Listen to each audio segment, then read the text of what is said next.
Olá pessoal, a gente segue aqui na cobertura de um grande evento, é a 15ª reunião tecnológica, né, para produtos de soja. Ao meu lado está o consultor Lars, ele vai falar um pouquinho sobre a palestra que ele realizou aqui, né, o conteúdo que ele trouxe nesse grande evento aqui. Lars, seja muito bem-vindo ao canal da Revista Agrícola, muito obrigado pela sua atenção. Você acabou agora de fazer uma palestra aí para o pessoal, gostaria que você fizesse para nós aí um pequeno resumo do que foi apresentado aí. Seja bem-vindo. Prazer é meu. A gente abordou alguns temas, né? O primeiro tema que a gente abordou a gente está no meio de um processo de transição geracional, a terceira geração de produtores entrando no agro. A idade média do produtor brasileiro hoje é bastante baixa, em torno de 42 anos, em torno de 20 anos mais jovem que o agricultor americano e europeu. E essa terceira geração ela tem um grau de preparo e uma forma de pensar muito distinta das gerações anteriores, né? E essa forma de trabalhar a tecnologia, de buscar resultado, de otimizar a rentabilidade do negócio, exige uma transformação da indústria de insumos, dos provedores de tecnologia para se adequar e saber a forma de trabalhar com essa nova geração, né? Esse era o tema central, obviamente que isso acaba desdobrando em transformações que a cadeia vem sofrendo em função da entrada de ferramentas digitais, da entrada de ferramentas biotecnológicas e biológicas e do grande desafio da indústria de defensivos químicos em se reinventar dentro desse cenário, né?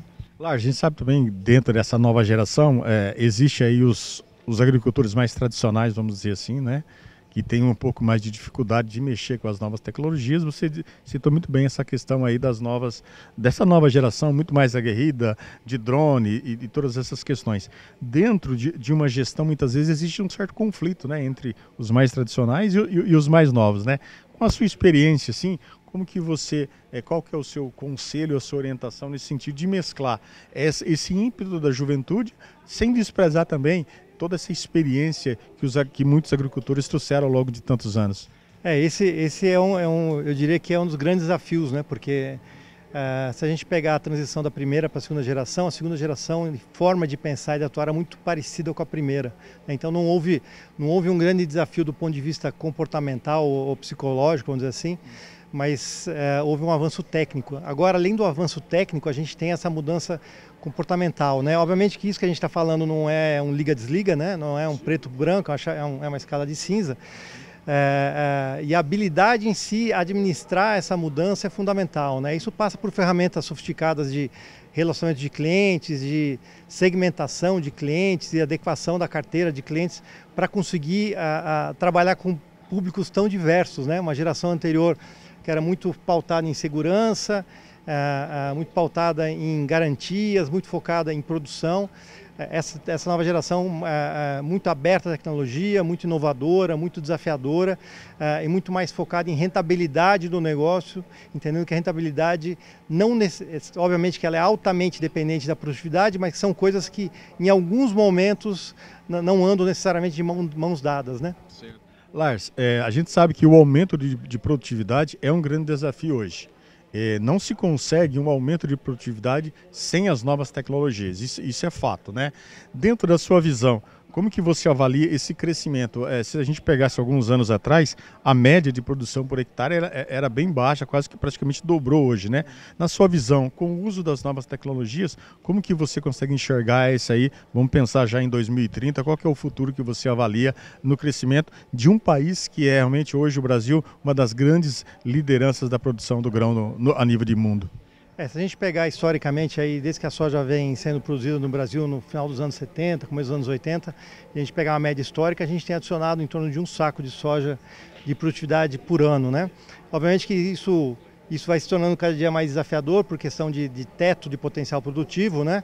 A gente vai avançando mais próximo a esse teto, mas existem várias fronteiras tecnológicas que estão sendo hoje desbravadas e que vão nos ajudar a seguir, né? Então, elementos tradicionais como germoplasma, fertilizantes e tudo mais são frentes que continuam evoluindo, mas a elas se somam outras fronteiras que cada dia mais estão na agenda do produtor, como a questão ligada à fisiologia de planta, a questão ligada às ciências de solo e até mesmo a questão de otimização de parque de máquinas, superdimensionando muitas vezes esse parque para viabilizar uma janela de plantio, de manejo, de colheita ideais e que acabam tendo um impacto muito grande em termos de produtividade, né? Então são várias fronteiras e ainda existe, por mais que a gente tenha avançado muito, ainda existe um caminho longo aí com muitas oportunidades de ganho produtivo.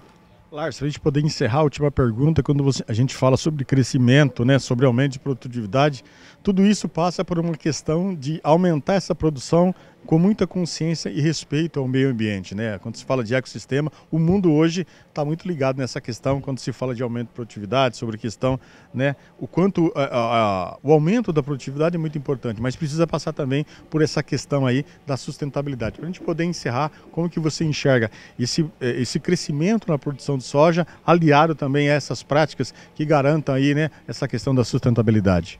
Eu acho que aí são dois pontos importantes, né? O ganho tecnológico, ele nos permite produzir não necessariamente tendo que abrir novas áreas, né?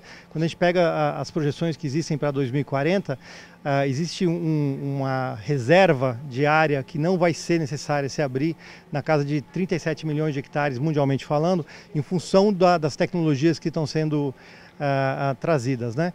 Então, o Brasil, em termos de capacidade produtiva, por mais que a gente tenha um grande desafio de produzir em ambiente tropical, tem uma agricultura extremamente focada e sustentável do ponto de vista ambiental, né?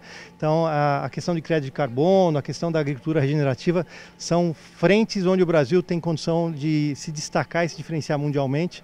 E por mais que a gente tenha, eventualmente, uma percepção de crítica da opinião pública, o fato é que o Brasil, numa visão de longo prazo, é o grande destaque em termos de produção sustentável. Legal. Olá pessoal, você ouviu então o Lars, ele que é um dos consultores, ele está participando aqui da 15ª reunião tecnológica de soja aqui em Londrina, e ele falou aqui para o portal da Revista Agrícola. E a gente vai seguir com a nossa meta, que é sempre colher o melhor do campo. Até mais, pessoal!